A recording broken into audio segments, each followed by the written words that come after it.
NHL Fans 365, a hockey podcast where we talk about many different topics from around the league.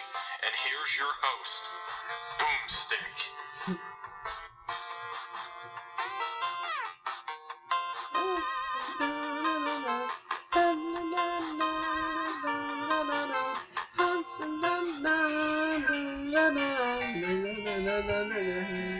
Bobby, you're gonna have that stuck in your head. Hey. It's the post show, and it's the intro for the post show, so get used to it. Anyway, I don't like it. You don't like it? No. What? Come on. It's old video games. It's old hockey video games. I don't like It it. reminds me of NHL 94, for God's sake. I think it was from NHL 94. I'm pretty convinced, but whatever. What's going on, guys? Your host, Boomstick of NHL Fans 365, and we have a couple of admins on board tonight. She's not on screen right now, but she's in the process of this room. I believe I can get her. She's over... Shit. There. Say hi, Britt. Hi. There you go. That's our second Sabres admin. Hashtag BladesofBuffalo. Coming to you live. And then, on our left, we have our Montreal Canadiens admin. Hashtag InPriceWeTrust. How you doing? I'm doing fine. Doing fine? Beat the Sabres. What? I always bug Bobby with it. You said something about the Sabres. I said beat the Sabres. It's June. How are you supposed to beat us? Well, they'll be picking. Anyways, let's move on. Anyway, let's move on. We have our Dallas Stars admin, our third Dallas Stars admin. Hashtag WhatTheFaksa. How you doing, man? I'm doing good. How are you? I am doing fantastic. How are you doing today? 3? Pretty good. Yeah, we have 3. We have When? a month. Oh. You're like oblivious to this thing. I know. It's kind of scary actually that you've been here since the beginning. I know. It's just school and work. I just hate it. That'd be fine. I'm taking my anger out on GTA. Yeah, we got GTA 5 going on in the background, and that's like one of my favorite Sorry games. guys, when I die, I'll be in there. I'm just having fun driving. No, you And crashing. can play if you want. You don't. No, I feel bad when I die. Don't feel bad. You're doing just fine the way you are. Anyway, and I know I'm a terrible human being. What? I am a terrible human being. Anyway, so and the last person in the screen is our Boston Bruins admin. Hashtag on Claude9. How you doing? Am I still the only one? We haven't brought in another one? We do not. We do not have a What second team? Bruin. The Boston Bruins. Yeah, I made a post today about it. So hopefully somebody says, oh. Unless you guys know somebody who's a Bruins fan or any of the teams in the bottom, then actually we'll put a link into who we need admins for at the end of this video. Yeah, but we'll show them to the audience in a little bit of it. The audience. Yes, to the audience. We have fucking fans, dude. I got nothing on my screen. Can y'all see me? Because I can't see anything. I cannot see you, but I can see. Oh, I found new cars. Oh God, here we go. Oh, I'm on my phone. Yeah, I found your obnoxious Canadians logo on my screen, and then we have the unanonymous Dallas Stars guy, which has no logo, and then the Bruins guy without a logo either. But No, there's 5 of us. yeah, you're in the far corner, and I'm right I'm here. still here. I'm gonna try calling back in and see if I can get into the video working. That's fine, whatever you can. But we'll start the first topic anyway. Starting off, so tell me, guys, the Stanley Cup Finals ended on Sunday, and by the way, congratulations to the Pittsburgh Penguins on winning their 4th Stanley Cup in 7 years. Well, not their 4th Stanley Cup in 7 years, but their 2nd Cup in 7 years. But this is their 4th in franchise history, and they've been to the finals 5 times. And I just want to give a big shout out to the Pittsburgh Penguins, and I know a lot of people don't like them, but I just want to give out your impressions about the Stanley Cup Finals, and we'll start with Eric. How you doing? I'm doing good. I thought it was actually a pretty good finals. I mean, it was good to see the Sharks in there. I was actually pulling for them just because it would have been nice to see another team win it for the first time. But I was honestly glad for Trevor as a Stars fan. He finally got to lift the cup, and he was waiting for that a long time.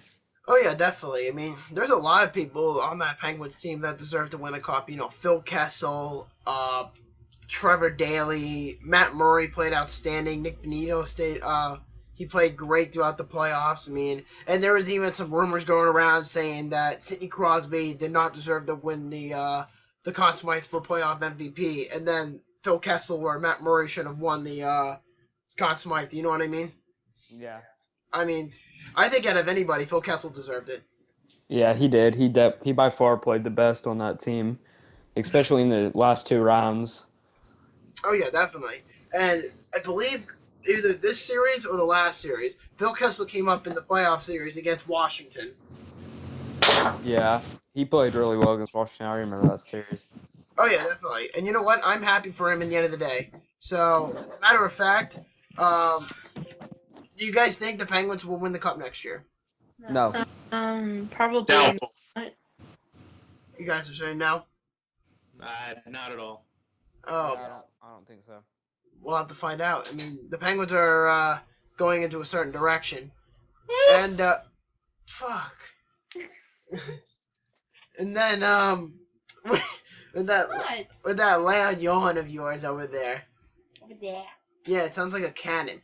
Whoa! Just goes from there. But, yeah, so she's just doing her own thing. But, besides, Eric, what does everybody think of the Stanley Cup Finals? I think it was boring. You didn't even see any of the games. I saw the last one. You saw like one. No, I saw the second to last. Game 5? Yeah. Yeah, you think it was boring? Yeah. Or was it just the fact? I didn't get to see a lot of it, but honestly, what I did see from clips and everything like that, I wasn't impressed for this year. You weren't? Not real. No, it wasn't my kind of hockey. What do you mean by that? I did from what I saw from the clips and the highlights and everything like that, there wasn't a lot of grit to this finals. I mean, I only saw parts of a few of the games. I didn't get to see, the whole thing just because of work schedule and stuff like that, but it just wasn't – it didn't appeal to me the way the games were being played. I kind of see where you're getting at. I mean, it was pretty much expected that Pittsburgh was going to win, but at the same time, a lot of people were not very happy how San Jose played in the first 2 games, and then they just took off in Game 3, and they fell short in Game 4. I think that loss in Game 4 really killed their momentum in the series, because if they won Game 4, it would have been a lot more interesting. Yeah, but I'm saying is, if San Jose evened it in Game 4 and won in Game 5, and then beat Pittsburgh in Game 6, they would have won the Cup. But they didn't go there. Didn't. I know. I think honestly that San Jose made it boring. I feel like they weren't ready. They shouldn't have made it that far.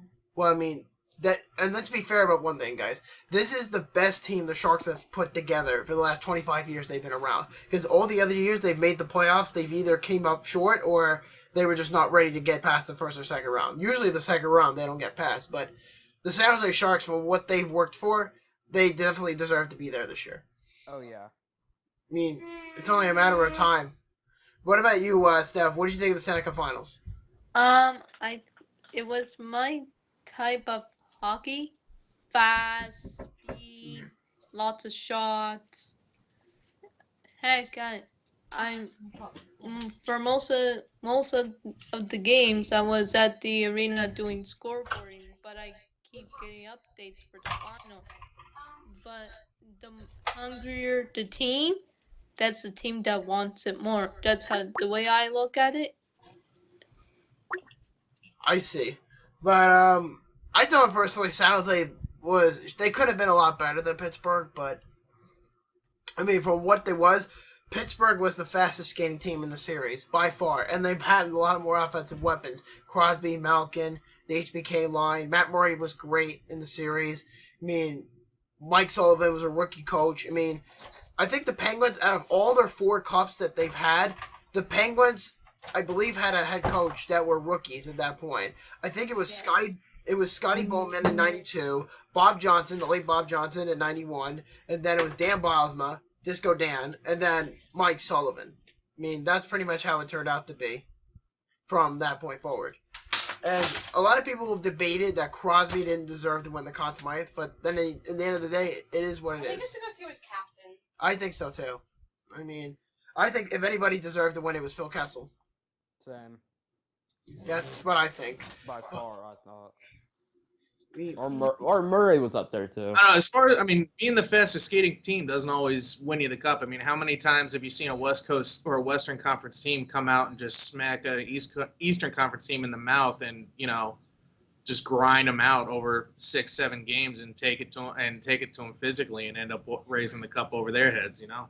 very little that happens. I mean, I think the last team to do it was Boston, because Vancouver was the legitimate, favorite in 2011, and then Boston came to Vancouver in Game 7 and beat them on their home ice and shut them out, and then just kind of came from there. Because I think the Penguins from that point forward were the first team since I think the Bruins in 2011 to win the Cup in the East Coast since then. And then again, I am not a fan of the Penguins, but though I don't hate the Penguins, I really don't like Sidney Crosby. I really don't. I mean, I can get on board with that, right? Or I'll tell you that much. Wait, Yeah. did they win it on the road or at home? on the road in San Jose. They never won the Cup at home. Really? Pittsburgh, yeah. Yeah, I mean, it was remarkable what they did. Don't get me wrong, the Penguins are amazing, but I feel they're going to get better and better as it goes, because Jim Rutherford's a great GM, Mike Sullivan was a great coach, and, what the hell are you doing? I'm doing tweezers. Teasers? Tweezers, okay. Tweezers. Yeah, tweezers. The thing is, though, for the good portion of part of the first half of the season, they were a middle of the road team. They really weren't all that impressive. Who, the Penguins? Yeah, I mean, if I put money on the finals, I would have put it on San Jose. I think so too. I mean, if they were playing Tampa Bay, I would have easily have said San Jose. But, the Penguins just have more experience than the Sharks, and they know what it takes to win. And I think the reasoning why the Penguins were destined to win was because Crosby and Malkin were aging, and Phil Kessel was starting to age. But then again, if you look back at the trade that happened last summer, Phil Kessel went from that bum-ass team in Toronto, which the media ate him alive, and he went to a team like Pittsburgh with less pressure, and he just became a point guy in the playoffs. I mean, think about that. People said he was going to be overlooked on that team, too. Overlooked? I don't know how that is. I mean, Phil Kessel did fine. You go into a stacked team, or you go from being a superstar on a bum team and go into a team that's already pretty stacked on the offensive side of the line. There is a player like him. Especially as small as he is, there is a chance where he's gonna take, or people are gonna take their toll on him. You know what I mean? Yeah, that's understandable. I mean, you got to think, Phil Kessel didn't really get the players to play with in Toronto. The only player he got to really play with was James Van Riemsdyk, because it's the Leafs, and the Leafs always fuck up with something. And I mean, it's pretty oblivious stuff. I think we all know that. But I mean, and keep in mind, the one year the Leafs made the playoffs, Phil Kessel was their best player, and then carried that into their championship route 3 years later with the Penguins. So, technically, as good as he is, I think, though, Phil Kessel will be one of the fan favorites for years to come. And I think in the end of his career, he'll probably win 2 cups with Pittsburgh if he stays there his whole career. He might get moved in a couple years. We don't know exactly. But Phil Kessel was mainly brought in to be an offensive weapon for Crosby. And then things didn't work out. They weren't clicking. And so they said, fuck it. Phil Kessel's going to play on the third line. And sure enough, trade deadline came. They bring in a young Swedish guy named Carl Hagelin. Of course, I'm sure most of you know who Carl Hagelin is. And He used to be with New York Ranger. And the Anaheim Ducks. But Carl Hagelin, when he first came in, nobody thought in a million years that he was going to be a point-producing guy. Nobody thought that.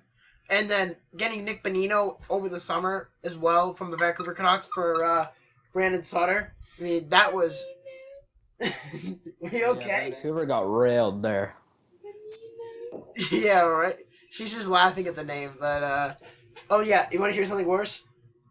Bonino. Yeah, that fucking call is getting really annoying, don't you think? Beto? Bonino. Bonino? Yeah, Benino. It sounds like a minion saying banana and Beto in one shot. No, Brittany is Bonino. I know, but wow, you didn't listen to what I said. I said it sounds like a minion saying banana and Beto at the same time. I get your drift. Like when a minion is saying banana. And Beto at the same time. Yeah, Vito. It sounds like a. Benino. Yeah, it sounds I'm like. sorry, I really love minions. I'm sorry. Why Do do you- you have always prefer something to minion? Yeah. Because minions are awesome and they're happy. Sorry. I had to. But, You didn't have to, you wanted to. no. I came into the situation not knowing you were going to be addicted to them. Minions were around before you.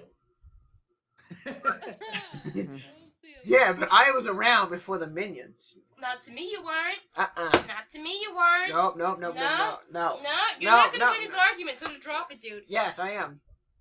Brother. Minions are awesome. Minions are fucking annoying. No, they're awesome. Minions are life. Everything minions. Annoying. The reason why I say minions are fucking annoying because I have younger cousins who love minions and they always watch the movies. Yeah, but they're overrated. But anyway, let's move on. Anyways, No. enough about the minion talk for now. Yeah, let's move on. So, is there another player in your mind, guys, that really put up points for you in the playoffs, or should have at least been nominated for the Conn Smythe, other than Matt Murray or Phil Kessel?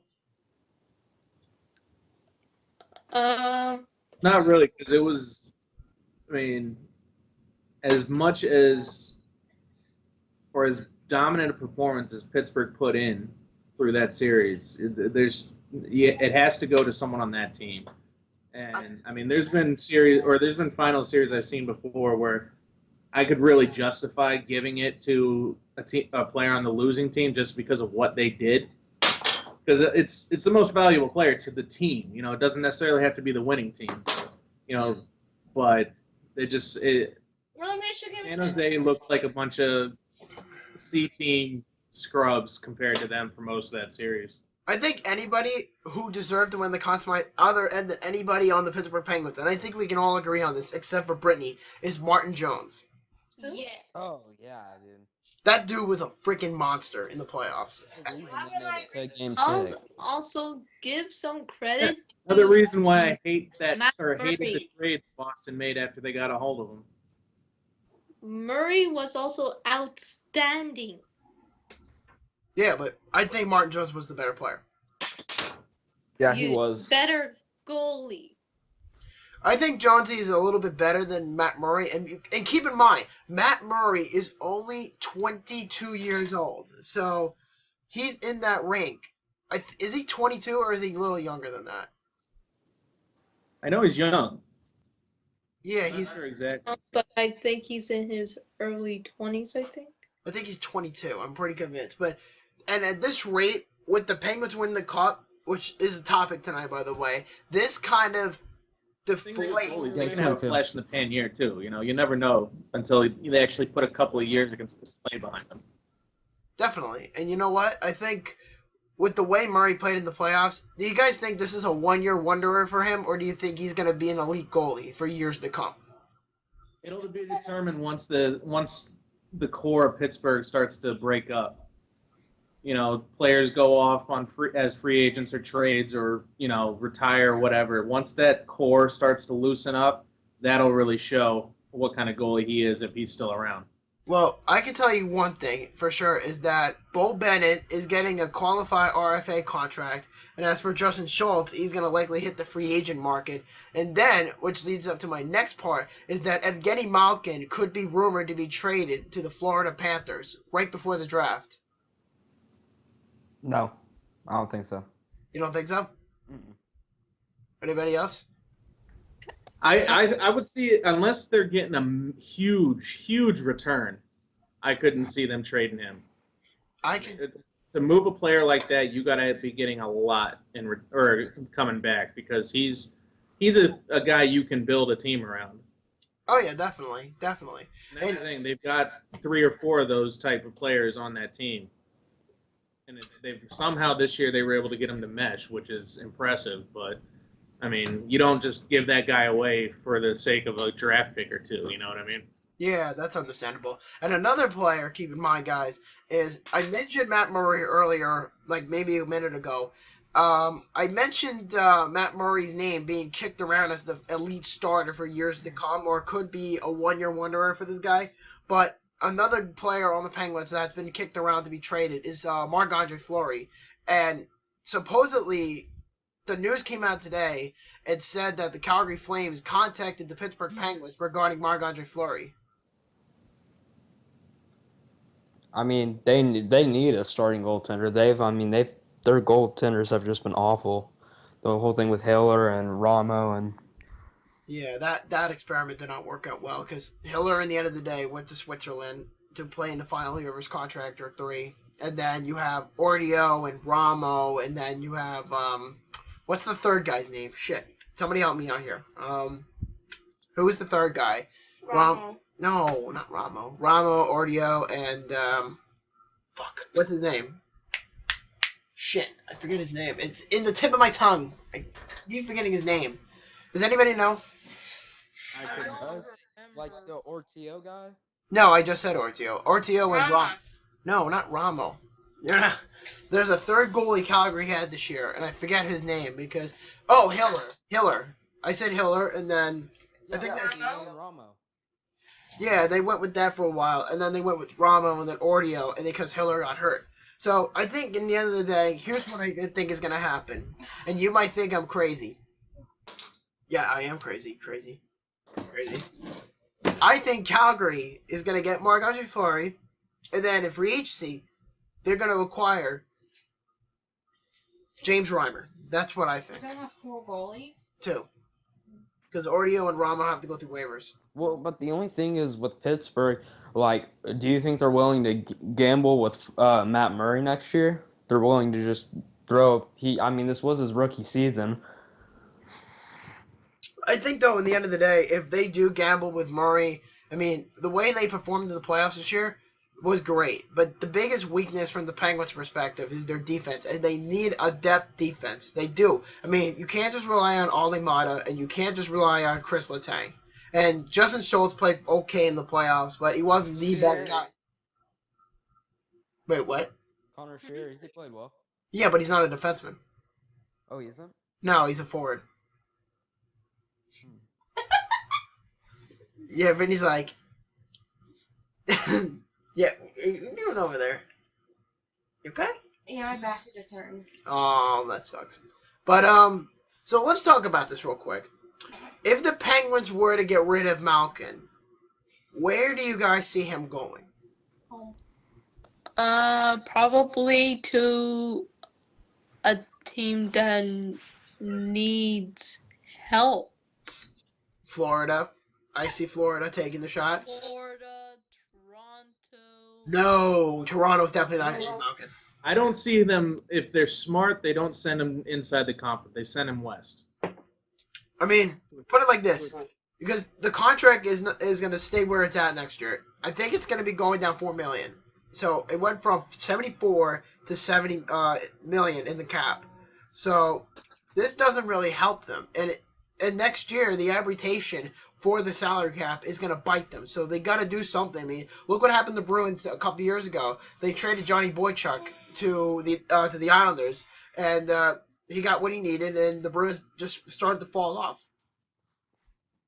And yeah, he held that back 6 together big time. He definitely did. I don't want to talk about that trade. I know. Maybe because I'm an Islander fan too, so I feel your pain, man. Don't worry. Honestly, I think if there's any team that they're going to try and target to trade him away to, where he can have an impact and do what he needs to do, but they're not going to have to worry about really having him or having to face him down the road in the playoffs, especially. I'd say you're looking at Arizona. Really? That's where I'd send him. If I was trying to move that money and free up some space for myself and, bring in some young talent to kind of build, since you still have a Crosby, you still have a Kessel, I'd send him to Arizona because you can probably get a fairly high draft pick out of him or for a guy like Malkin. But the question is... You have an immediate blue chip return for a prospect. And it's a team that's it's going to take more than that one piece to build. So the only time you'd see them when it mattered would be in the finals, and they're not going to be there for a while. I mean, if the Penguins don't trade Malkin, they're definitely going to be a cup contender for a while. If they do trade Malkin, because like I said, because of the salary cap, I could see why Arizona would be a team, but the question is, do they have enough assets to do it? That's the issue. If they're wanting to get away cheap, because Arizona can take the contract. Oh yeah, definitely. Because they've got more cap space than anybody. But, well, technically Buffalo's up there too, and Toronto and Carolina. You said Arizona has the most cap space, but then again, they may have to buy out Mike Smith, which gives them even more cap space to play with. But then at the same time, if you look at it on paper, if I were the Yotes, and this may sound ridiculous, but just bear with me here. And they tried to do this trade with the Toronto Maple Leafs to get Austin Matthews, and apparently it's not working. And supposedly, the Yotes offered Christian Dvorak, Dylan Strome, or Max Domi.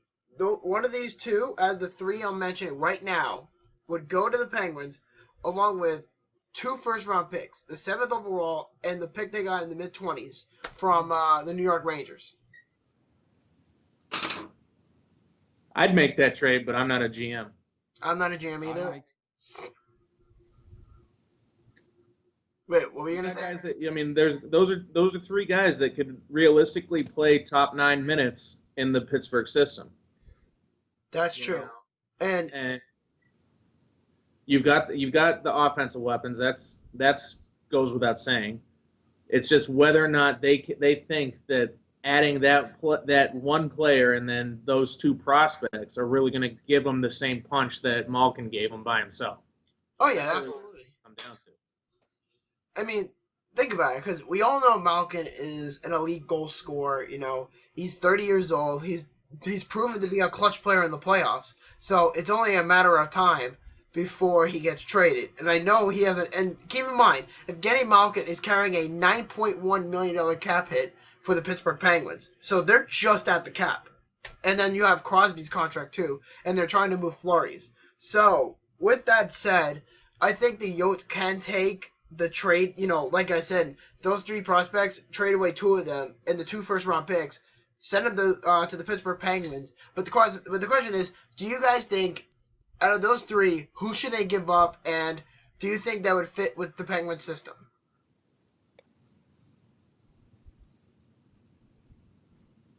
See, now you're getting technical. Yes, I am. I like to play that game. What do you think? I would say Domi definitely would have to be a part of it. If I'm in Arizona, he's got some talent, but in order to make the trade work for what Pittsburgh wants, I'd say Domi would definitely have to be a part of it. I would say Domi too, and if I were Pittsburgh, I'd throw in Domi and I would throw in Strome. Because there's no way Anthony Duclair is getting traded. There's just no way.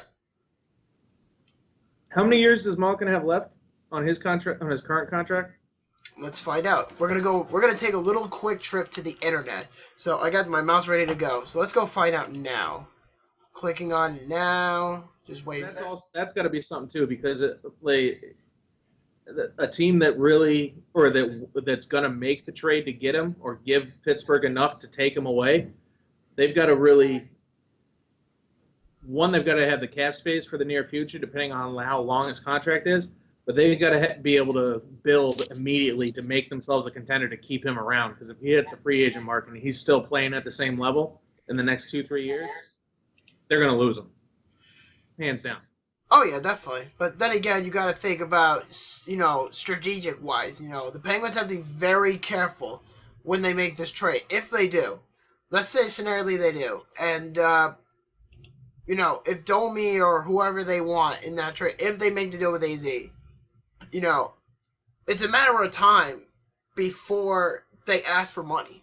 They're going to ask for 10-year contract, 8-year contracts, 7-year contracts worth about nearly 10 mil per year, Patrick Kane statistics, if they're that good. You know what I mean?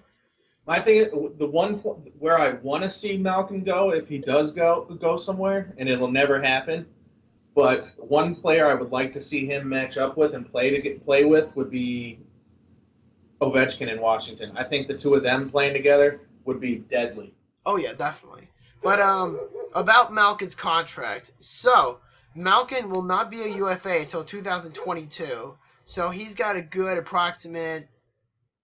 What's 2016 now? So he's got a good. He's got 6 years left. 6 years. Thank you. And he's making about $9.5 million until that point range. And Crosby will not. See, then that's definitely the type of then. Arizona definitely falls into the category of the type of team that can give up what they need to get him, and still they've got the player locked down for 6 years. So they've got time to build around him and make a team. He's got the experience. He's got the talent to lead the team. That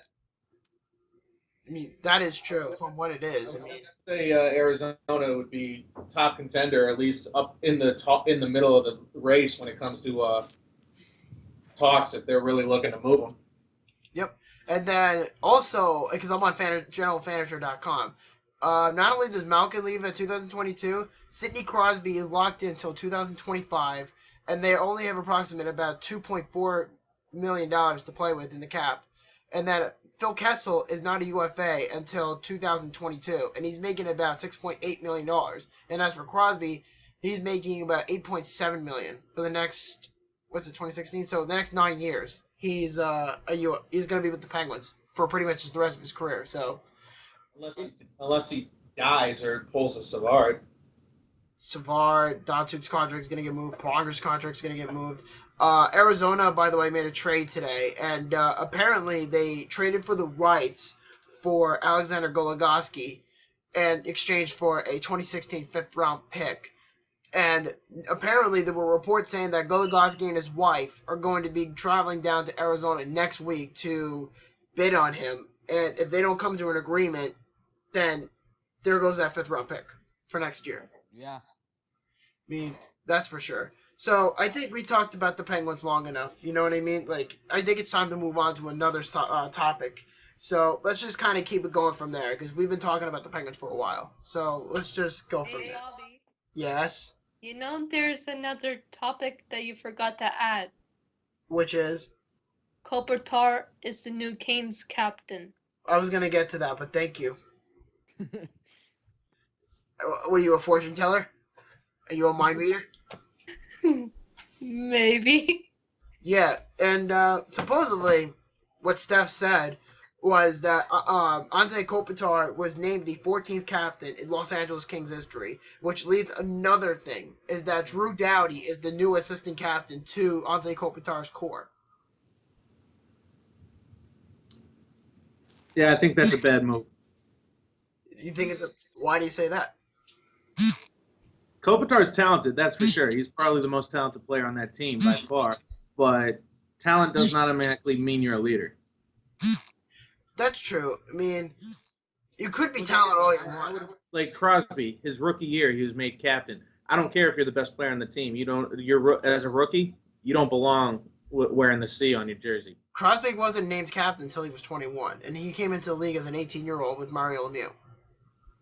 Oh, well, okay. As soon as Lemieux left, my bad. Yeah, that's okay. No, he wasn't named captain directly after Mario. I think so. Who was in between? I forget his name. Definitely, Crosby got the assistant captain that year. That I remember. Because the first year they gave it to him, when they were playing in a home game against Buffalo 10 years ago, and Mario Lemieux and Sidney Crosby were on the line together. And, I forget who was the captain in between, but it definitely wasn't Sidney Crosby. I forget who the name was. It was probably an older guy, but I forget his name. But anyway, and then there was also speculation that Dustin Brown could be bought out by the Los Angeles Kings. And then there was more rumors saying that Dustin Brown, even if he gets bought out, there's a chance that he could play for the new expansion team in Las Vegas. Yeah, that'd be. Yeah. I mean, it would be a logical move for him because, I mean, and especially for the new team because you bring a guy that's going to put asses in seats, you know what I mean? Oh, yeah, He's a known player. that's definite. And then, because do you guys think the Kings should buy out Brown? Do you guys think they should buy him out? Yes. It's to get cap space to sign whoever they need to sign. Well, let's find out how much he's making. Let's find out. They've already snubbed Lucic, right? So they don't have to worry about paying him. Well, Lucic is not going anywhere because Lucic is actually going to be a UFA. And if they buy out Dustin Brown, there's a chance that they could re-sign Lucic, but I doubt it. So let's take a look at this. So Dustin Brown could be bought out this week or until the 30th of June. We don't know exactly. We don't even know if he's going to get bought out. But speculation is that Dustin Brown's contract is leading up to 2022, and he's making approximate about $5.875 million for the next 8 years, I think. Maybe I forget. If we're in 2016 and the contract ends in 2022, 6 years. Yeah, I suck at math. Just giving you a heads up. But yeah, sorry. I mean, I'm not the best with this shit, but who the hell knows? But I think though if break out your coloring book and take notes, Boomstick. Knowledge, I know. I mean, I'm a hockey guy. Don't get me wrong on that, but I am not a nerd with math. Let's just go with that. I mean, Blades is great with math, and she actually wants to go to criminal justice in her as a primary career and use mathematics as a part of it. You know, she wants to do that. But she's actually asleep right now, so I'm not going to bother with that. But, You've seen A Beautiful Mind too many times, huh? I would guess so. Bobby. Yes? You were wondering if there was a captain after Mario, right? I was wondering about who was a captain after Mario and before Crosby. There wasn't. There wasn't for the 2006 to 07. Yeah, there was no captain. Crosby was named captain of the Penguins on May 31st, 2007, as the youngest captain in NHL history. So there was no captain in between Crosby or Lemieux. Yeah, exactly, no. But Lemieux and McKenna did co-captain in 03 to 04. Yeah, but that was before Crosby. Yeah. So that's that. But any last words before we move on to the next topic for the LA Kings perspective? No. No? All right. So here's another interesting topic, and it happened around, what's today? Thursday? So yesterday, there was a report saying Toivo Teravainen and Brian Bickle were traded to the Carolina Hurricanes for a 2016 second-round pick and a 2017 third-round pick. Now, I have to ask, since Brian Bickle was originally going to be a buyout candidate, was this a smart decision by the Chicago Blackhawks? And do you guys think the Carolina Hurricanes got better in terms of their young core, or do you think this is a step back? Yeah, they got Teravainen. He's a good young player.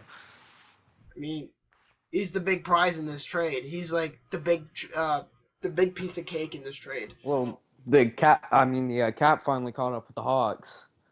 I mean, they kind of made their few years run these last few years. I mean, Carolina brought in two guys that have won a cup. They've been deep in the playoffs. They won in the playoffs. They have that experience, even though Teravainen's still a young player. It's definitely a smart move because you've got made names. You've got guys that have proven they can play at that level.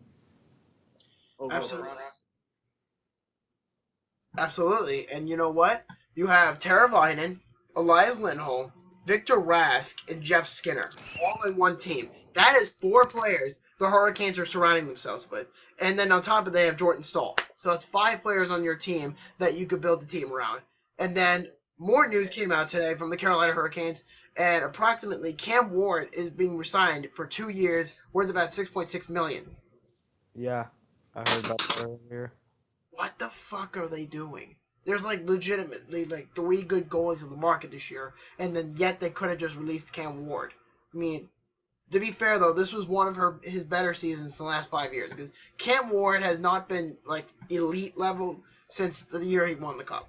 And I never viewed Cam Ward to be an elite goalie. I mean, he's a good backup, but because he's at this rate where he could be signed as a backup. So I'm not entirely upset about it, but at the same time, you got to think on paper, are the Carolina Hurricanes really making the right move here? Because you have Cam Ward and you have Eddie Lack, and they're both going to be fighting for the starting job. I mean, in the goalie situation there, you let Ward go, and then you either target a free agent or you go out and get one in the draft. I could see them getting one at the draft, but they're definitely not using their top pick on a goalie. They're going to probably use it on Tyson Jost or Michael McLeod if they're one of those two are available. Or maybe Charlie McAvoy, depending on what the Carolina Hurricanes do. But goalies don't go in the first round. Actually, that's not true. Marc-Andre Fleury was the first overall pick in 2003. How many can you name in the top that were top 10 picks though? Maybe a handful. In what, in goalies? Yeah. Let me think. Well, Vasilevsky was a first-round pick. Fleury was a first-round pick. Well, he's not in the league anymore. I was going to say Leland Irving. He was drafted by the Calgary Flames in 2006 in the first round. What's his face? There's so many goals. Oh, here's another one. Tuukka Rask. Tuukka Rask was drafted by the Leafs in More the like Tuukka shit. Yeah, he's better than Carey Price, so fuck you, okay? Hey, you beat me to it. The Bruins suck anyways. Oh, for God's sakes. You haven't been relevant in years, okay? No, shut up. Fucking Montreal. They got a more recent cup win than the Canadiens, if my memory serves me correct, and I know it does. Yeah, pretty much. I mean, let's just put it at that. But overall, though, what do you guys think of the trade? Yeah, what's up? Lettinen, he was drafted by the Thrashers, like 2nd overall. DP was drafted in the 1st overall in 2000, but that didn't work out too well. Fuck. God damn it!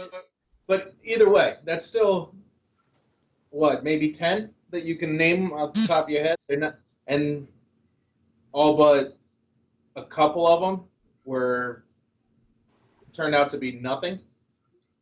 That is true. I mean, Vasilevsky could be a first round, he could be a starter, but he was a first round pick, like I mentioned, but that's not really saying much. But then in the end of the day, you also got to think about, are the Carolina Hurricanes making the right decision here? Yes or no? Are they really, really putting out the numbers and saying, Cam is the guy for $6.6 million for the next 2 years? I think that he's going to end up losing the starters battle, so I think it's a definite move. You're overpaying for a backup. If you wanted to keep him on as a backup, then cut his money. Definitely. There's no way he's going to win that starting role, or at least not keep it for very long once the season steps off. Yeah, if you're looking for a backup, I mean, there's a better market for it right now. If you have guys like Hutton and Reimer that are going to be in free agency. Reimer, he's getting into free agent market.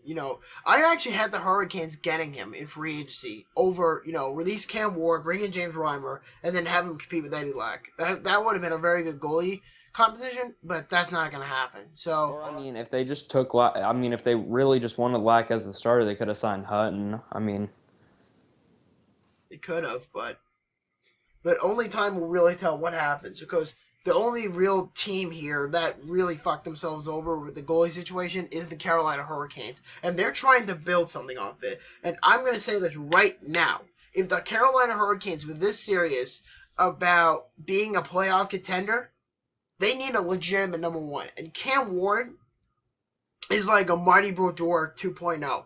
You know, he had a pretty good couple of good years towards the end of his prime, and then the last time that Marty was in the finals was in 2012, and he was just aging at that point. Cam Ward is like 32, somewhere between that line. I know he has a leap year birthday, but estimatedly he's 32. But I think, though, Cam Ward, though, is not going to be the guy for the future. It's all going to be about, you know, who comes in, who gets called out. It's shit like that. I mean, Well, they did the same thing as the Stars. They're trying to do a tandem, but I mean that just it typically does not work out. Having two number one no way. goaltenders. Goalies are head cases. If they don't have all the attention on them, and especially if they believe they're number one, they're mental midgets. definitely. I mean, I'm just not a fan of the Hurricanes doing that. I'm really not. I mean, I hate the Hurricanes, but that's just the truth. They did great in the trade to get Toivo Teravainen, but they did awful by resigning Cam Ward. That's just, you know, that's just the general overall roundup from what it is. So I mean, it could have been it could have been also they pulled the trigger on that because maybe the GM, he's just scared of losing the race for what is out there for the free agent market and then getting stuck with just lack. I mean, what the hell is that? That was I weird. know it's not my phone because my phone doesn't vibrate. No, that was fucking well. my or someone was calling in. Ah, okay. But anyway, so let's talk about the buyouts. So Jared Coleman and RJ Umberger are the only two players so far that were bought out from their contracts. And so Jared Coleman was making about $650,000 with the Toronto Maple Leafs, and he didn't even play one game with them yet. And as for RJ Umberger, who was bought out by the Flyers, and that's no surprise, is that RJ Umberger was making approximately about $1.6 million this coming year, and he'll be making $1.5 next season for the Flyers. And he's an RFA and he's a UFA next year. What do you guys think? Smart move by Philly. You think so? Yeah. I mean, Yeah, I mean they're going nowhere quick right now. They're kind of idling right in the middle of the pack, or you know, towards the lower end of the conference. You know, they're not really poised to make a climb into the playoffs picture or even to a contender picture.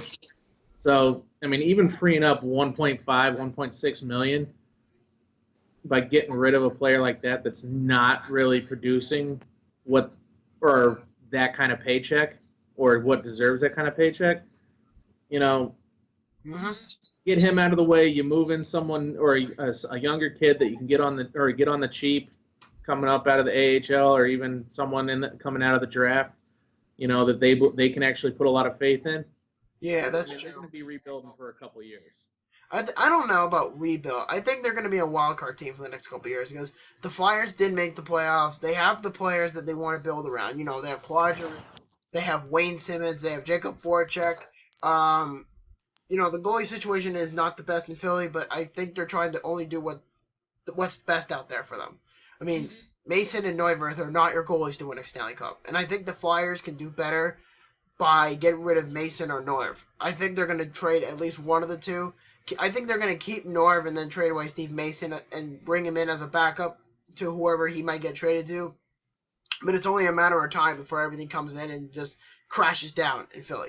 I mean, by getting rid of RJ Umberger, it gives them the ability to at least get one big name in free agency. It's not a lot, though, because to keep in mind, the Flyers have a lot of trouble in the cap right now because they have Mason's contract, Giroux's contract, Voracek and Simmons. They all need to be signed. Well, they're all signed, but they're all signed long term, and there's no way the Flyers are getting rid of any of the three.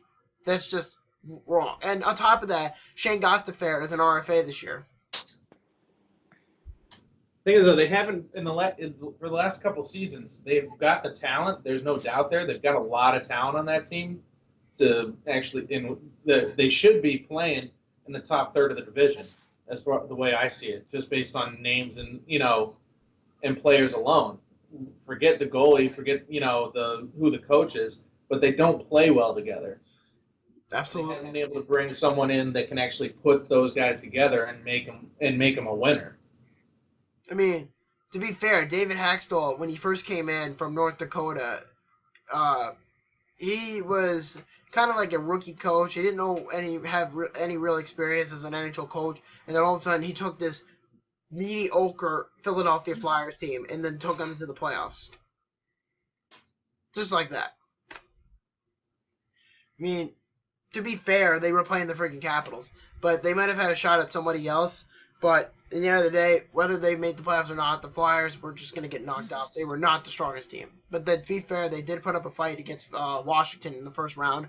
But that's not what we're talking about. What we're talking about... We probably had a bit to do with that, too, because, I mean, anyone who's ever played sports, and no matter what it was, whether it be hockey, football, whatever, you play against a team you hate, you play a little bit harder, or you work a little bit harder in certain areas. I mean, that, I think, they were outclassed, I think, by a lot in that series, and I really don't think it wasn't as close as the result was.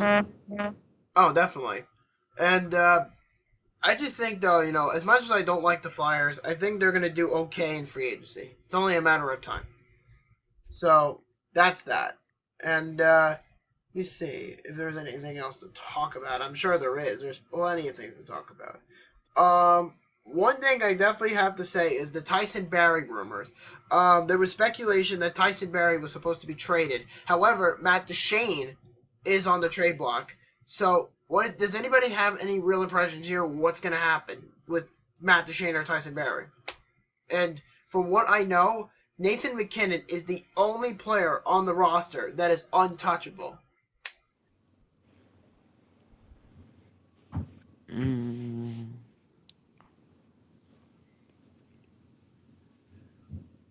Does anybody have any thoughts? No, not really. Not really? I guess, And then they came out and said, oh, we're not trading Tyson Barrie. But they never said anything about trading away Matt Duchene. I mean, they were talking about trading Duchene for Jacob Trouba. Just swap places with those two guys and then be done. I heard that. Yeah, that rumor has been kicking around for a while. But the question is, do the Jets really want Matt Duchene? And are they willing to give up Trouba for him? I mean, Trouba is an RFA. And I've heard rumors saying that they may trade him, they may not trade him. So I don't really trust the Winnipeg Jets' judgment here. Because Jacob Trouba, is one of the youngest primary defensemen on their roster. He's not going to overshadow Tyler Myers, and he's not going to overshadow Dustin Byfuglien. And the fact is that and the Avalanche need defense. So if they get rid of Matt Duchene for Jacob Trouba, this will increase their chances of being a better defensive team. Because I can't think of anybody on that roster right now who is legit other than Tyson Barrie. That's really it. That's all I can really think of. Yeah, they need defense for sure. Definitely. Any thoughts on this, Steph or Brett? No, I mean, gotta agree with Eric. It's only a matter of time before anything. And let me see. Let me go into the page and see if there's anything to talk about. I mean, we talked about the Taravalli trade. We talked about the Goligoski trade. We talked about a bunch of things. Oh, here's one. Barker. Yeah, Bacher. That's another player that was supposedly going to be hitting the free agent market. And along with Sean Matthias. Those two are not coming back to Denver under any time. They're not going back. Here's one. Mike Yeo, alright? We can talk about some head coaches. Randy Carlyle is supposedly coming back to be the head coach of the Anaheim Ducks. And Brad Gulutzin is going to be leaving the Vancouver Canucks to be the head coach of the Calgary Flames. And then Mike Yeo is going to be the head coach of the St. Louis Blues once Ken Hitchcock retires. Thank you. But what do you guys think about all those moves?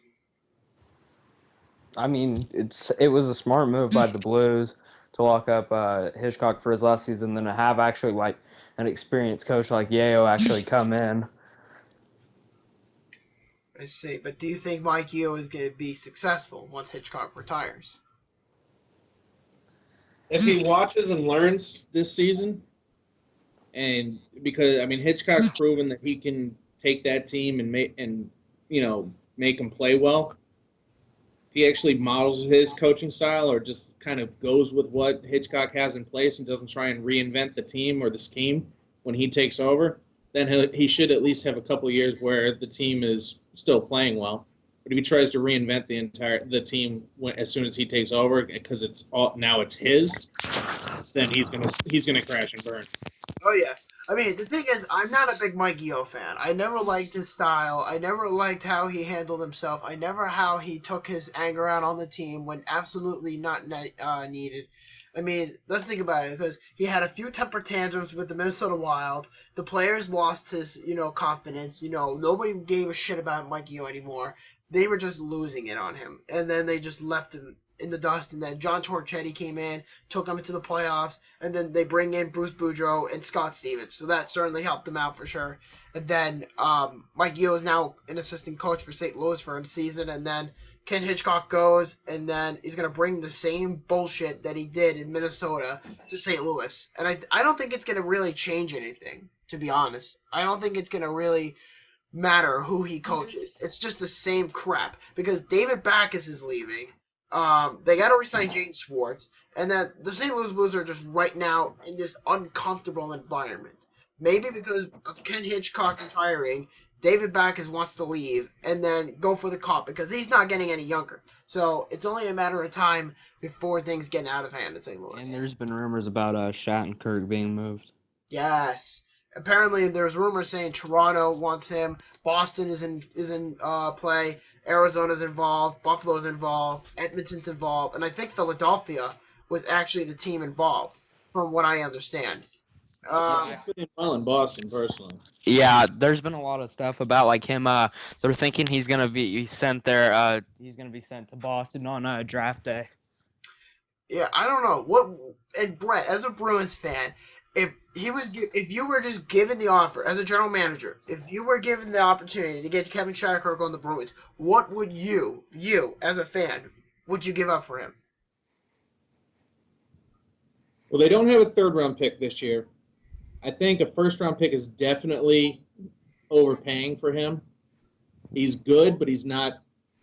Especially because the fans would crucify you for that, because everyone is all about getting in that young talent. I'd give up a second-round for him, and then possibly an AHL player that has a decent ceiling could end up playing top 9 minutes for you in a couple of years. Some people would definitely say I'm selling the farm on that, but I think this year's second round pick, maybe even or if you can get away with just the pick, the 29th pick. But even then, I think that's still setting the price a little too high. But at the same time, what he brings to the table and what he can actually do for the team, it might be worth it. Yeah, I actually forgot Boston had the 29th pick. I actually forgot about that, which is funny. Yeah, they got it in the Martin Jones trade from with San Jose. They got it from San Jose. Yeah, I remember that trade. I remember Boston had him for like a day, and then they got rid of him to San Jose. Yeah, I was pissed to see him go. San Jose, I think they got their money's worth for sure. Because, he was a career backup up to that point, but he's good. And, he fell in right there and took over and really just kind of made a name for himself. So he's going to get paid when his contract's up, that's for sure. Oh, yeah, definitely. But now here's my next question. Is this a speculation thing that Zdeno Chara is going to likely retire? Because I know you said in the past that he wants to stay in Boston and finish his career and finish up his contract with the Bruins. There haven't been any. I think right now it's just speculation. There haven't been really any rumors going about his retirement. I'd like to see him go. I just think he's done. He's been done for the last couple of years after his big knee injury. It's just he hasn't been the same player. And when you got to move a side or a frame that big, he was never a speed demon, but he at least could keep up and work the angles and make himself dangerous in his own end and protect the net. right now he's as good as two cones out front. Oh yeah. Playing strong on his skates. He's not, clearing out the front of the net, which is a big hindrance to Rask because if he can see the puck, he's 99 times out of 100, he's going to stop it. When you've got a guy who's 6'9" standing in front of you, you're not going to see shit, especially if he's not, clearing the house out for you. Yeah. I'm sick of seeing him. I mean, I give him all the respect in the world what he did as far as turning the team around when he came in with Chiarelli originally, and he was a big part of the team and leading the team and getting them to that cup win and then the cup finals in 2013 against the Blackhawks. Yeah. When it's time to hang him up, it's time to hang him up. I just don't think he realizes it. I think he still thinks he has a lot or enough left in the tank to make him to be effective and be an asset. But I think he's on his way to a front office job in the near future, in the next couple of years at the very least. I just don't want to see Boston hang on to him just out of appreciation. You know what I mean? Yeah, that's understandable. I mean, there's players in this league that do that. I mean, certain teams. I know the Red Wings did that a couple years ago with Nick Lidstrom and Darren McCarty, but that's years ago. But I think the Bruins should just move Chara, have him retire next year, and then bring in Kevin Shattenkirk, sign him long term, because Chara does have a pretty big cap hit. And I think once his contract is up, bring in the contract rights from Chara, and then bring it in for Kevin Shattenkirk, if the Bruins have the enough ability and enough assets to do it. Yeah, I mean, I would like to see him retire a Bruin just because of what he's done for the team. Kind of a lot like the Ray Bourque situation where he came back for a day just so he could retire. But when it comes down to it, he's not doing the team any good. And with the Red Wings with McCarty and Lidstrom, they weren't playing top pair, or Lidstrom wasn't playing top pair minutes and trying to force him into that role or, as far as a shutdown defenseman. They're trying to force something that isn't going to happen. That is true. That is very, very true. But at the end of the day, though, if the Bruins get Kevin Shattenkirk, as much as I dislike them, good for them because they need defense and they can use that badly. I mean, Chara's not getting any younger, like you said. Boychuk's gone. Torrey Krug is just entering his prime, and he needs a mentor.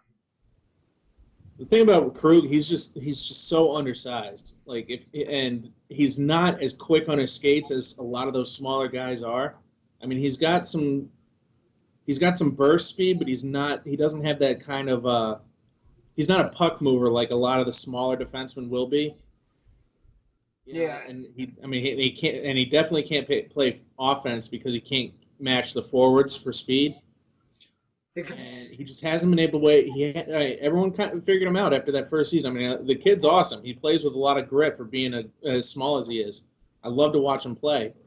But after that first year, when he came up to fill in the playoffs for injuries, when he went off on the Rangers, people pretty much figured him out. They cut down his space. They didn't. I mean, he's a great shooter, but if you don't get space to shoot, it don't do you any good. Fair enough. And is there any other news you guys want to share? I mean, Bruins, Stars, anything related to that? I mean, the Bruins locked down Kevin Miller for the next 4 years. They signed him on an extension, which I definitely like. He needs a little more grooming. He's still rough around the edges, but I think he's got the ability to play top four, if not top pair. If they can get or if somehow they can work out before the end of this offseason to bring in a true, top pair defenseman to match him up with, and to kind of compensate for what he's going to leave behind, because he's still a young player. He's only been in the league for 3 seasons now. I think so. Yeah, I think like 3 seasons. And even through most of that, he was playing, having to split time with or split scratch days with Barkowski, which was a joke. So if they can bring in a true top pair defenseman to pair up with him, because he's a big body defenseman that plays tough and will knock you out if it comes down to it. He'll drop the gloves if he has to. He's got that leadership ability. to be a good asset to a team down the road, and especially the Bruins, because I mean he's come up with them. And he likes being here, but that's why I really would like to see him bring in Shattenkirk, and I'd like to see those two play together. Definitely. I mean, it's only what's best for your team. That's for sure. But what about you, Eric? Do you have anything to say about the Dallas Stars? With the Stars, they pretty much said that Demers, he's pretty much gone. They finally got rid of Goligoski's contract and him today, and they're unsure about Sevier and what remains with him, but they're most likely going to re-sign Fiddler. Yeah. How do you feel about the trade, by the way? I mean, Goligoski, he was a very dedicated veteran to us, and he played pretty well, but he played too offensively, and we honestly, that's the last thing the Stars need right now is offense. We have the highest goal scoring team in the league, and I mean, you never know. Jamie Benn came out of the 5th round, so That's true. And who do you think is going to get bought out, Kari Linen or Antti Niemi? Because I know the Dallas Stars have been discussing a buyout for one of the two. I think it's going to be Nemo. You think it's going to be Nemo? Yeah. I think Nemo did pretty shitty with the Dallas Stars. I mean, I remember when they traded him from San Jose, everybody thought was, oh my god, the Dallas Stars are going to be so good in goaltending. And then, of course, this year became a joke, even though they made the playoffs. Yeah, and I mean, everyone overhyped it. After that first game against Pittsburgh, Niemi recorded a shutout on 30-something shots, and it was just an overhyped tandem. Oh yeah, definitely. And then after that, it was just complete shit bombed. Yeah, so they're just going to be targeting goalies like Hutt and Reimer. And, Nils even said that they're going to test the trades for Fleury.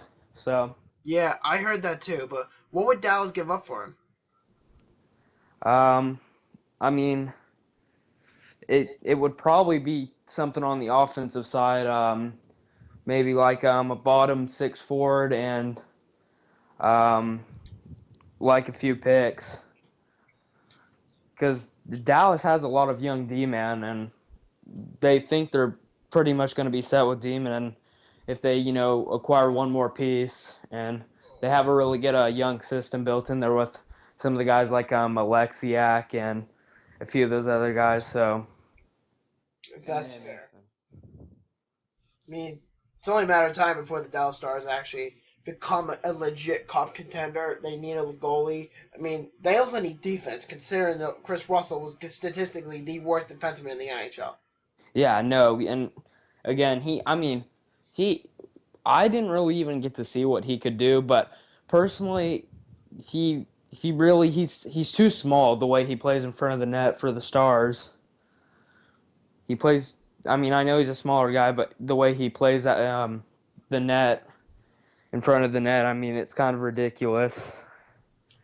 I mean, it's only if they don't develop those young defensemen really quick, or at least bring in another good or a solid veteran that can play top 4 minutes and take a little bit of the load off, they're going to be in trouble for years to come.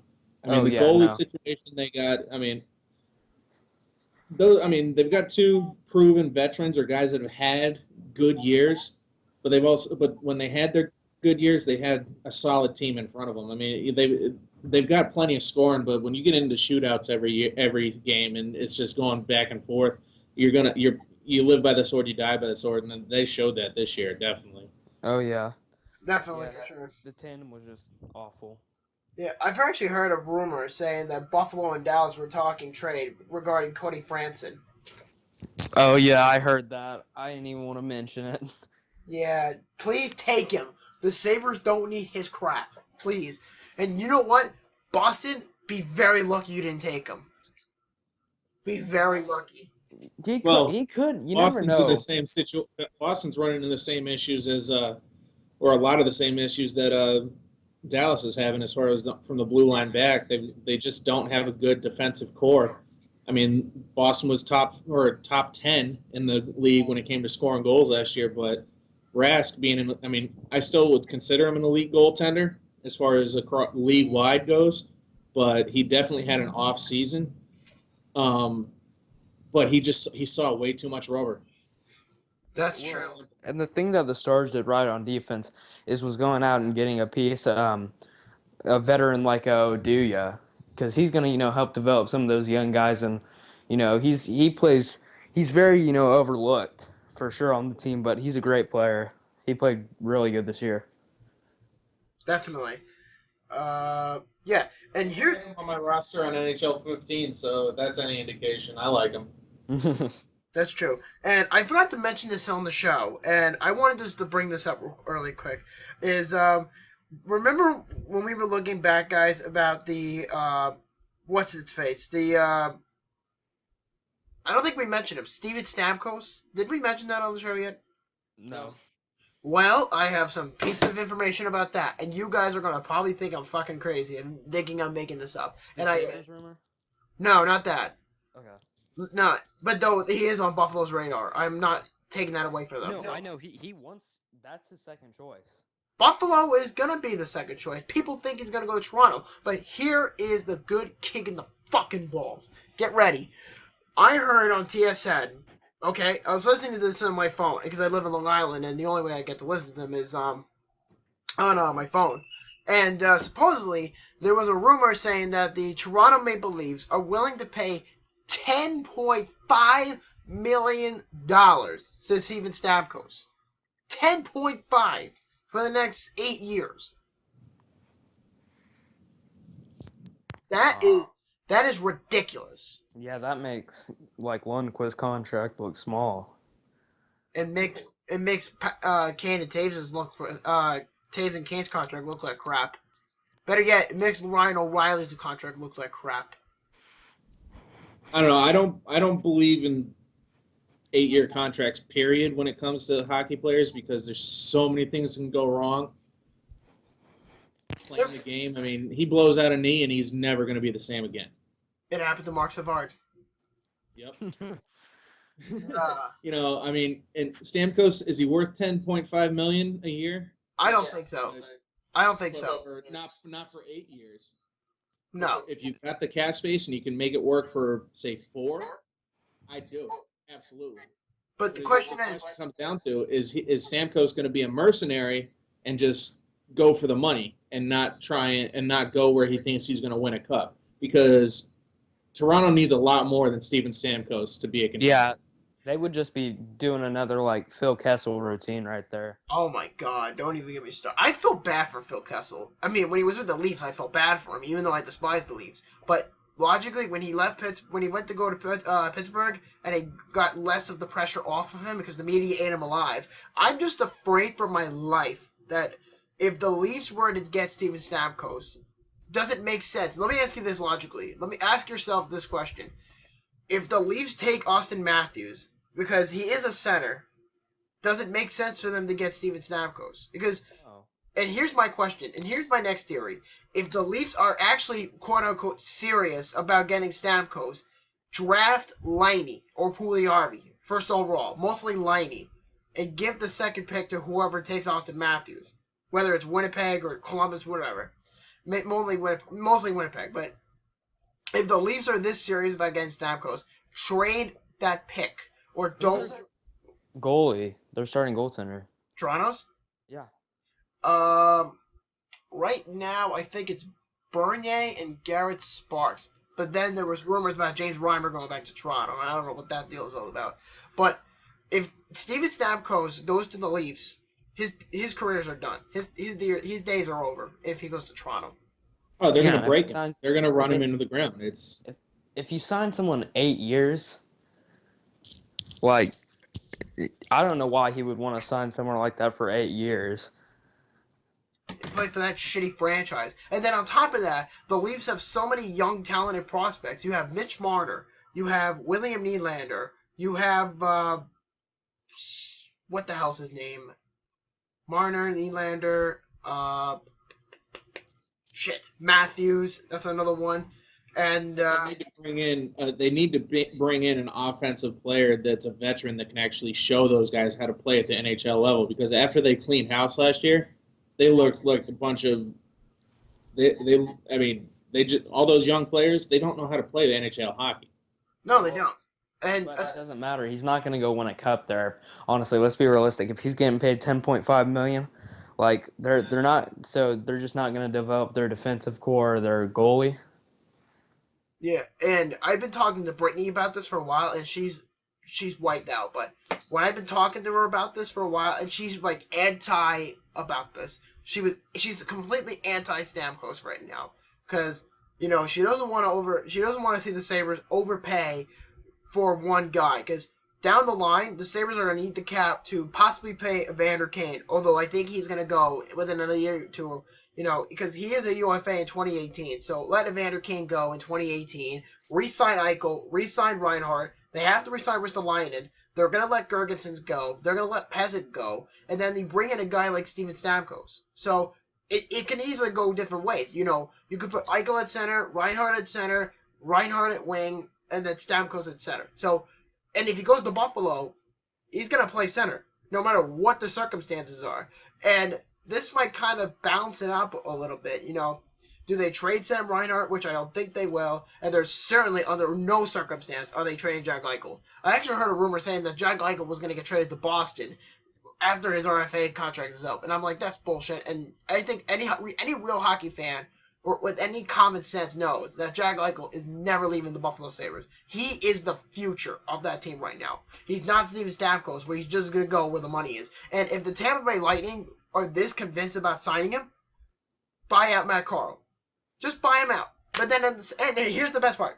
They have to resign Nikita Kucherov. They have to sign the triplets, and they have to sign Ben Bishop. The thing is with Stamkos, like, you don't really know where his head's at on or in the game as far as that goes, because he's only played for Tampa Bay, and he's played well there. So does he want to go win a cup, or does he want to just get paid? And that's where that's what it's gonna come down to. Like, and that's the thing with hockey players. They don't. I mean, historically, it's changed in pretty much in the recent years, where guys are now they're thinking about the money, but they're not mercenaries. They're not like football players. They're not like basketball players where they just want to get paid. They want to get that contract and get the guaranteed money and then ride it out. These guys play to win. But like I said, in the recent years, there has been a fair amount of change in that mentality, where guys are looking to get those big contracts and for long-term deals for big money, and ride it out and just see where their career goes. That's true.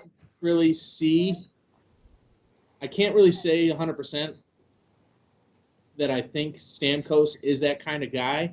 I think he wants to go somewhere where he's going to not necessarily carry the team, but be that one piece that puts them over the top and makes them a title contender. But there isn't a team out there that's going to pay him what he's going to demand, or what the market's going to demand for him. Somebody will pay him somebody will at least pay him $10 million, not 10.5. Absolutely. Not 10.5 like the Toronto Maple Leafs. There isn't a team out there that can afford to pay him like that, that's going to be in a position to win a cup in the next couple seasons. Because the Buffalo Sabres are definitely on that radar. They're definitely up there to win a cup in a couple years. And they have the assets. They just need to surround him with what they have. I mean, you would have Sam Reinhart, Jack Eichel, Ryan O'Reilly, Steven Stamkos. I mean, Gergens is going to be gone. And it's just going to be absolute hell on earth in a couple years if they don't get their shit together with the salary cap. And Buffalo right now has $46 million in cap space available. Yeah. I think being a fan, you're a little you might be a little too optimistic in Buffalo's chances. I don't think that they've got a cup team in the near future, but maybe. But I think if anything, he'll go to the Red Wings. That's just my guess.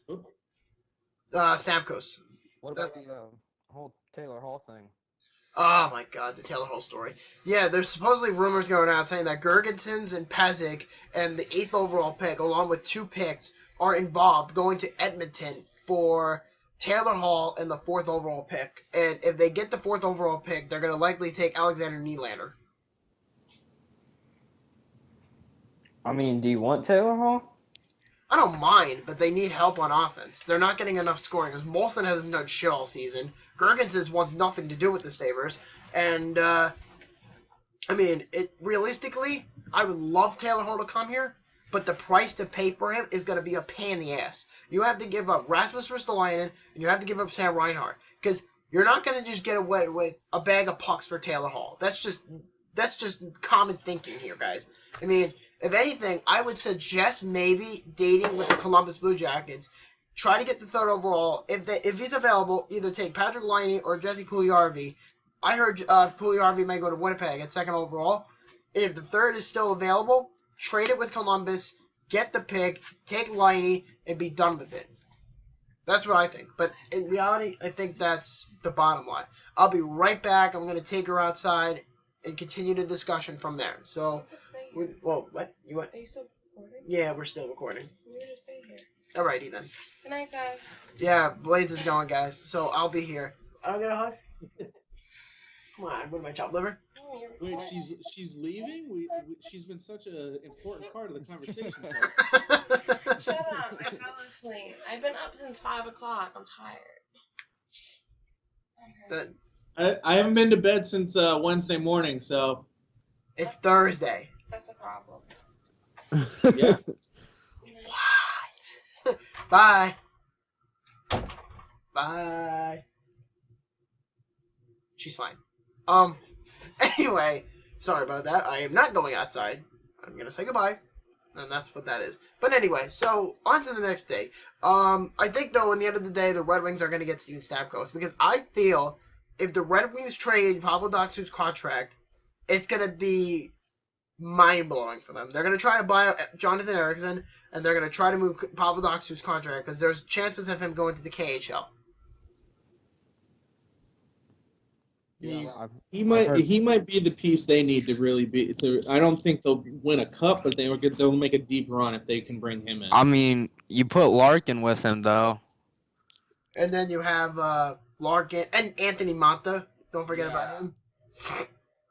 I've heard all those guys, Stamkos, Manta, and Larkin, all 3 of those guys will be 50-plus goal scorers. That's what our Red Wing guy said. I think he's a little blind because of being a fan. But at the same time, I'm also not the type to put a lot of stock in a single, what the equivalent of a single line. You need more than just 3-4 guys on a team to really. Or you need more than just 3 or 4 guys contributing to be a Stanley Cup winning team. Wait, he said 50-plus goal. All 3 of them will be 50-plus goal scorers in the same season. He's out of his mind. I don't see 3 guys. I've heard people when Phil Kessel got traded. I've heard people say that he was going to be a 40, 50-plus goal scorer when he first got traded from Toronto to Pittsburgh. So I know I kept talking about Toronto for a while. And Pittsburgh for a while, but I'm just trying to, compare it, because that's what I've been hearing all season, was that Phil Kessel was going to score 50 goals for the Penguins, but that did not happen. So, the only people that score 50 goals for a team or in a season they're the only ones carrying the offense on the team, you know what I mean? Ovi. Yeah. Ovi. Pretty much Ovi. Yeah, but people have said that Sagan and Ben should be 50-goal scorers. When it was just them before. This is pre-Spezza and Sharp. But people have projected them to be 50-plus, and they were mid-30s. And people projected Evander Kane to be 40, 50 goals. And I said to myself, there's no fucking way Evander Kane was going to be 54 goal scorer. No way. If he gets his ego out of his ass, then I'm sure that he'll be fine. I mean, he just needs a proper line mate. That's what Evander Kane needs. That's if you can get away with 3 guys that are scoring, mid-30s to high 30s, that is a solid offensive core. And then you got a handful of other players that are hitting high teens and low 20s.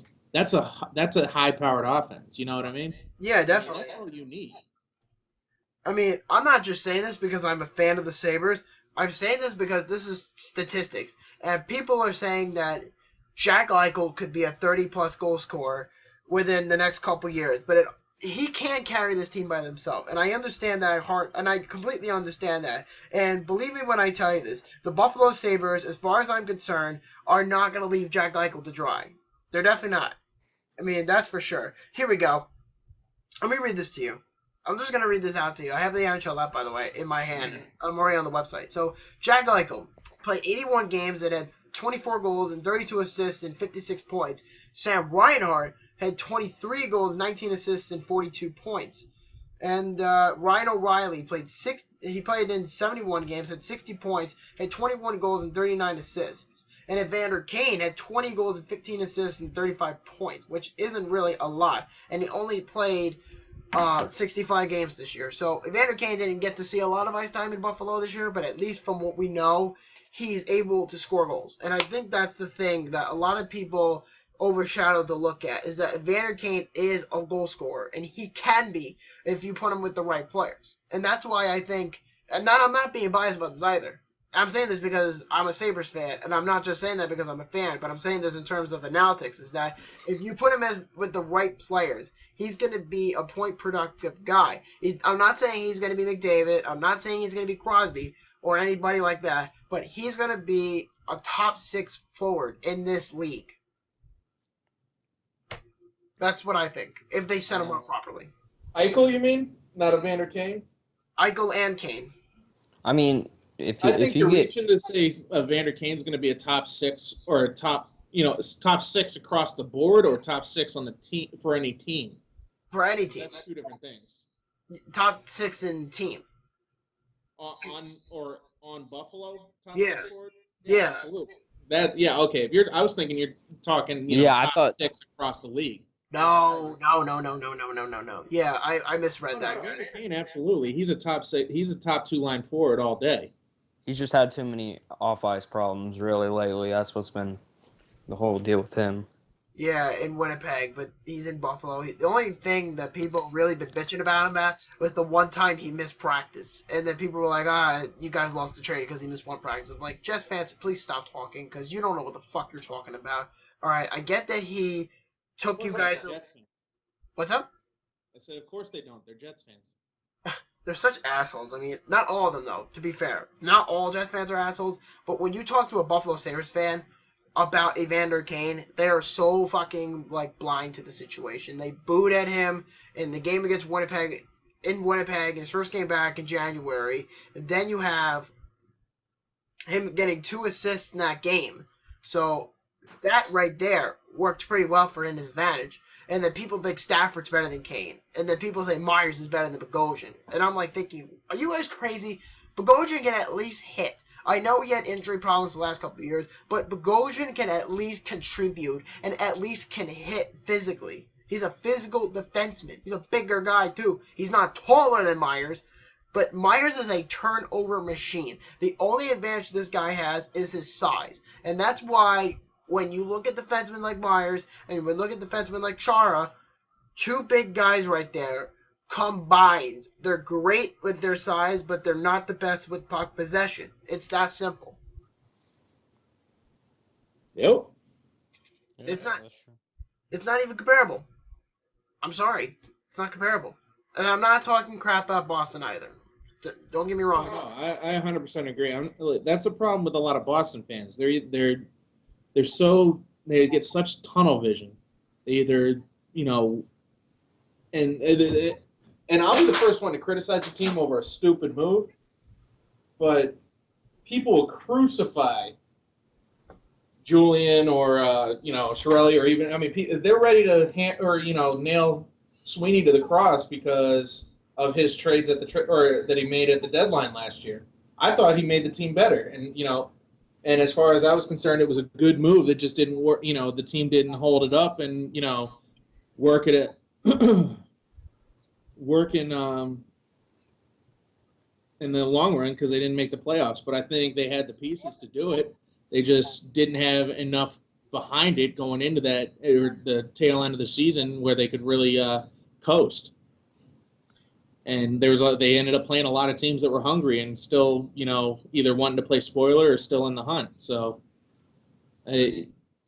but they did. I will say that they have held on to stupid contracts. They've made stupid deals. I mean, mostly are still on the tail end of the Chiarelli era, because people got paid just because they were part of a good year, and it was ridiculous. Like Rask's contract, as good as he is ridiculous.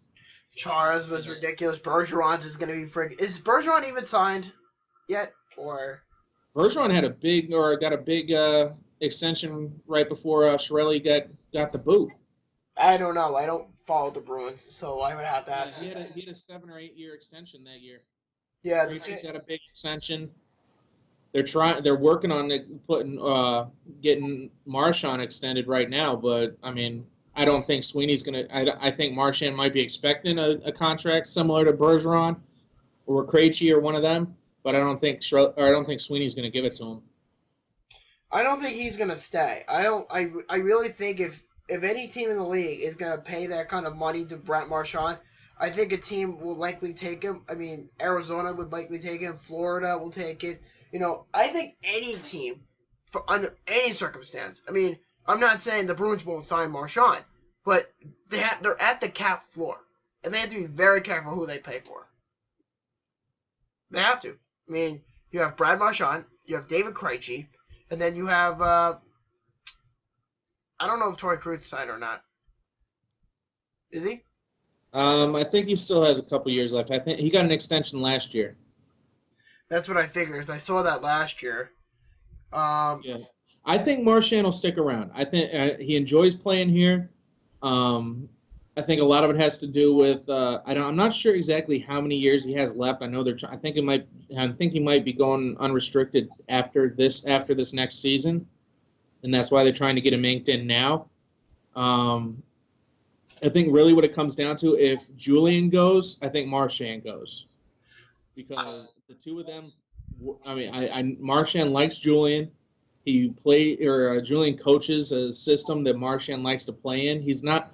He's quick, but he doesn't play that new age style of hockey. He plays a grinded out style, and gets under people's skin. He can use his speed if he has the right line companions.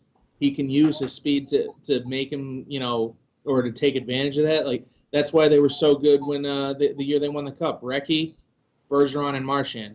Bergeron can put it on anyone's stick no matter where he is on the ice. Bergeron is like the franchise player after Chara. Oh, absolutely. I wouldn't doubt he's the franchise player. Period. I if I had to put a team together right now, he's my first overall pick, no matter who's available. You know what I mean? I hear you. But that year, because they had Recchi who could finish down low, you had Marchand that was a speed demon and he could burn people up the ice. And then you had Bergeron that could put it on or could spread the puck around. That's as good a combination as you're going to get. If they can find someone, and that's why I would like to see Bolesky move to that line and play with them. He doesn't. He had that one. I think it was 30-goal season. That's interesting. At least high 20s. Yeah, I hear you, man. But I think with that combination, because you got the big body with Bolesky that can play tough and open up and create space for the other two. That's where that line, if they put that together, will take off. That's true. The Bruins, they could do what they need to do. They do what's best for their team. Lucic is not coming back for sure because, he wants a ridiculous contract. And if anything, anyway, from what I understand, he's going to be a UFA. And the Kings are trying to give him a short contract. I think it was like 4 years, worth about 4.5, and then Lucic wants like 6.6 years with about $7 million. It's like, are you crazy? Like, there's no way that's gonna happen. I'm sorry, just won't happen. And to be quite honest, it's easy to say, Lucic is gonna go out west to Vancouver or Edmonton, at most. I don't know if Vancouver will have him. He's pretty well hated there after 2011. I think he kind of changed his mind a little bit because he is from Vancouver. He's from Vancouver, but I mean, he definitely took being a part of the the Bruins organization to heart, and basically gave them a big bird. And he was hated. He's hated in that town, and that's not going to change. I mean, it may not change, but in the end of the day, if he signs with the Canucks, the people in Vancouver are going to have no choice but to root for this guy because he plays for the Canucks. Yeah. And that's the same thing I would say about Nino Niederreiter if he was on the Islanders again and he was playing for, because that's never going to happen against fuck Nino Niederreiter. Like, fuck. What was I going to say? I lost my train of thought. Yeah, I lost it. But does anybody have any last minute comments before we wrap up the show? Oh, yeah. Did y'all hear about Dave Schrader, the play-by-play guy for the Stars? Yeah, that's unfortunate. I heard he had cancer. Yeah. That's really sad, dude. I hope he beats cancer, man. I mean, I dislike the Stars, but hopefully that he has a really quick recovery. Hope he gets back to work soon. That's all I can really say. I mean, I'm not saying anything negative, I'm just trying to give my best analogy and say, I wish him best for his treatment and good luck with that going forward. Okay, and do you think Marlowe's going to be traded? Do either one of y'all think Marlowe's going to be traded? Absolutely not. I don't think the Sharks are going to trade him. No way. No way.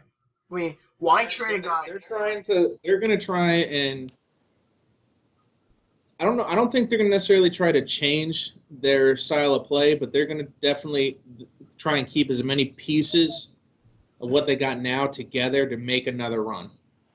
I mean, I have heard they're trying to trade Joe Thornton. That I heard. So, I mean, I see the odds of them trading Joe Thornton that I do see the odds of them trading Patrick Marleau. Yeah. And then I think Burroughs is being bought out by Vancouver. Yeah, I heard that too. I don't know. No, the Canucks haven't decided yet. They're gonna decide on to buy both out, or they're gonna buy out Higgins, or they're gonna buy out Burroughs. I think between the two, they should buy out Burroughs because I agree. Yeah, because Burroughs is at the point of his career where he wants to win a cup. I think he's a joke anyway. I don't think he's going to be an asset to anybody. Is that what you're trying to apply? What's that? You trying to apply me doing this? I can't say. I have no video, so I have no idea what you're doing. But I don't think Burroughs is gonna. I don't think Burroughs. I think it was a flash in the pan. I don't think he has the. I don't think he's a serious NHL player or someone that's going to be a threat. What I was doing before was I was biting my finger. I was trying to put my finger in my mouth and it was like that. Yeah, you know what I'm talking about. Yeah. Oh God. But does anybody have any trade predictions of any player in the league that's going to happen this summer? I don't know. I think the Bruins are going to make moves go on draft day. I really don't think that they're going to try and bring in more young prospects because they've got a lot of them in the system that they're trying to develop.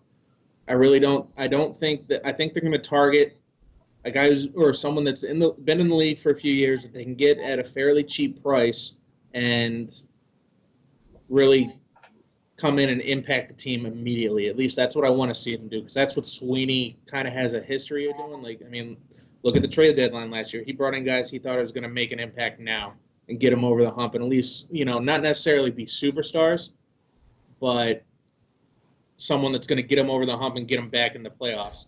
I think they realized that they need that one, that especially after this last season and all the struggles they had on defense, they're going to need a fairly young but talented, proven defenseman, and I wouldn't be surprised if they target someone like that on day one. That's true. What about you? With a mid-first round pick to throw in the mix, I mean they've got trade bait when it comes to picks and prospects, and there's definitely people out there that want to move contracts. That's true. That is true. But I think at the end of the day, though, from what they were able to provide, it gives them a sense that, maybe the Bruins could do that. It's only a matter of time. But what about you, Eric? What do you think is going to happen with the Dallas Stars? I think it's gonna. I don't think they're. I mean, I don't think. I think it's gonna be pretty quiet free agency. I think that they're gonna look at Fleury, Lundqvist, and Reimer. Lundqvist is not getting traded. They already made that the clarification. Okay. Yeah, I heard like, yeah, there was stuff that they were trying to. There was just no way they were gonna trade him, but yeah, I think it's gonna be Fleury and Reimer are the two guys that they're gonna be really looked at. Maybe adding. You never know. Barry could potentially, be looked at just because of his relationship with some of the guys on the Stars, and I think it wouldn't be bad for him here. I think so. I mean, for the Sabres' perspective, I'm looking for a couple of things. I'm looking for a winger for Jack Eichel, which I think they're going to tackle at the draft if they trade up. If they don't trade up, then they're going to likely need a left-handed shooting defenseman, and I think they're going to take Jacob Chikrin at number 8 at the draft, and then and I expect them to go after some few depth defensemen in free agency, and I expect them to get a winger for Jack Eichel, and on top of that, I expect them to get a second-line center. That's what I think is going to happen. Yeah. And then, of course, I think they're going to, and maybe this is me being made, but I think they're going to pull off a blockbuster trade with Edmonton. They're going to trade Gergensons and Mark Pezic. They're going to trade the number 8 overall pick, and they're going to trade a second-round pick in next year's draft and the second-round pick in this draft to the Oilers for Taylor Hall in the first overall. But the only way we're going to really find that out is if the trade actually happens. That's the only way we're going to know. Yeah. I don't know. I think Jacob Chikrin's his stock has really dropped. I have him as a possibility at 14 for the Bruins if they don't trade that pick away already. I mean, a lot of people are overlooking him. I don't know if Buffalo is going to be willing to use a high pick on him. Because technically, Chikrin was the best left-handed shooting defenseman in the draft over Olli Juolevi. I know Juolevi has better statistics and what he did better than Chikrin, but Chikrin has most accurately the best offensive defenseman in the NHL. He's like an Erik Karlsson 2.0. Now, not comparing him to Erik Karlsson, but he's got the same rate as Erik Karlsson. I mean, but I've heard a lot of stuff about the Stars too. Apparently, I mean, they're looking at the guy who plays center, Tage Thompson. yeah, actually, it's funny. It's funny you mentioned Tage Thompson. He's actually from Oyster Bay, which is right here on Long Island, where I'm from, which is actually interesting. Along with Charlie McAvoy. Charlie McAvoy is actually from Oyster Bay as well as Tage Thompson. Both those guys are Long Islanders, and they're first-round picks. But he's playing at BU, so he's another one that's on the Bruins' radar because, I mean, they're the one team that's kind of breaking the mold because right now, across the board, all the mock drafts I've seen, everything else, forwards are really the focus, especially in the first round this year because it's a deep forward class. But the Bruins, what prospects they've looked at during the pro days and all that, they've really kind of had more of a look at defensemen and for some reason centers. I don't know why, because they've got plenty of centers on the radar. Same thing with the Stars. It's been ridiculous the amount of wingers and centers we have taken the past few years. I mean, they just extended Seth Griffith too, and he can play center if he needs to. And they've got so many center prospects just in the AHL and NHL players. It's ridiculous. But I think though we'll see what happens in the draft. I mean, Dallas is a first rounder. Boston has 2. Buffalo is the 8th overall pick, and they host the draft. So it's going to be interesting. And I think anybody who's a real hockey fan here knows the Sabres are going to likely do some really good stuff in the draft. Like they're going to possibly make a big trade on their draft floor. I mean, New Jersey did it a couple years ago with Corey Schneider. So I expect the same thing to happen with Buffalo. My thing is though, I hate draft day. I can't, because you look at what Edmonton's done. They've drafted high for so long because they've been garbage for so long, and it's blown up in their face. The Corey Schneider deal with New Jersey really didn't do anything for them. I mean, they didn't get that much better. They haven't produced good consecutive, solid seasons. I mean, they've had a couple, or they haven't produced good complete seasons either.